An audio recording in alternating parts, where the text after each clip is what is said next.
And these are questions from you guys. So this first one is from Christine Dieners.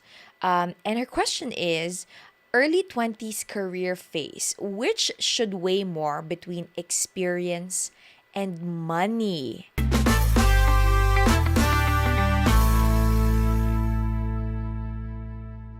Yeah, I guess ang simple answer talaga would be it depends on your situation. Like as much as I want to give you a concrete answer, it really differs from one person to another. Our priorities are different, our situations are different, and like I wish I could tell you that you should go and pursue your passion right away or that you should build up your arsenal of skills, but the reality is a lot of us just can't afford it.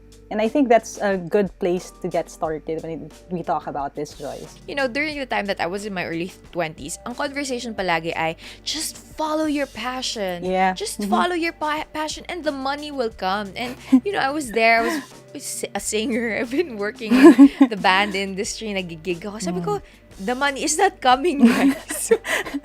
What do I do? I need to live. The money is not coming. It was all a lie. And so, because I tried to apply that, for a couple of years, I tried to apply it. And I was a starving artist for many, many years. And then I realized, you know what? There's something wrong with this phrase. There's something wrong about telling people that you should just follow your passion. Yeah. And even if you're good at it, kasi before, I used to say na, hindi, follow your passion if you're good at it. Kasi eventually, the money will come.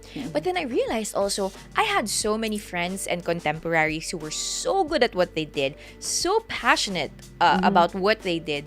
But for some reason, the money was just not coming. And a couple of years ago, just more recently, I saw some of the motivational speakers and more authors talking about that we should tell kids, we should stop telling kids to follow their passions because that's dangerous. You're setting them up for failure and telling them that the world is just a wish granting factory that will give them whatever they want as long as they're passionate about it and they're good at it. Not to say that you should forego your passion altogether, but there's actually a smarter way to go about it. And so I guess that's kind of what we're also talking about here today. What were the things that you had to consider when you were starting out in your career and I guess in your adulting, 'di ba? Na kailangan mo ng kumita ng pera. When we do it, when we make these decisions, whether we're taking a job for skills, for experience, or for money, we just have to be really brutally honest with ourselves. Like, if this is my purpose with me being here, there's no point in me being unhappy, not doing something that I'm, again, passionate about. Kasi may onting, sa totoo lang, may onting self-hate minsan when you're doing things for money. Kasi you feel a little cheap, you feel like, ako walang value to, walang contribution to sa end goal ko. But if you're really doing it for the money, don't kill that feeling with buying expensive stuff that you can't afford. Because I think that's the problem na a lot of people in their early 20s get looped into. Like, they would work a mindless, soulless job, and then they would try to parang fill that void with the latest iPhone. That you forget your initial goal, which is to save enough money to buy you the freedom to take a risk, to take a chance on yourself or on a side hustle that you really want to turn into your primary job. So we have to break it down into smaller pieces and make those decisions along the way. Yeah.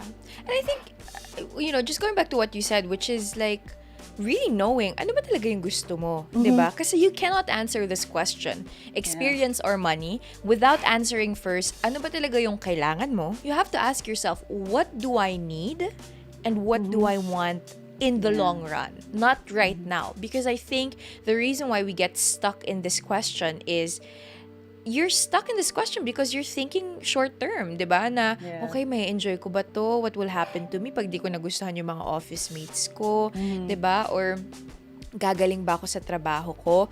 Can I just say, when it comes to experience, every kind of experience is a learning method. Your parents and the people who are older than you, who have more experience than you, they do have some gems that they're willing to impart to you that you probably have not considered kasi you're so passionate or you're so riled up about this current thing that you're doing. Sobrang riled up mo na hindi, kailangan ko makuha tong experience na to, kailangan ko makuha tong passion na to, kailangan ko magawa to according to my emotion and what I'm feeling right now.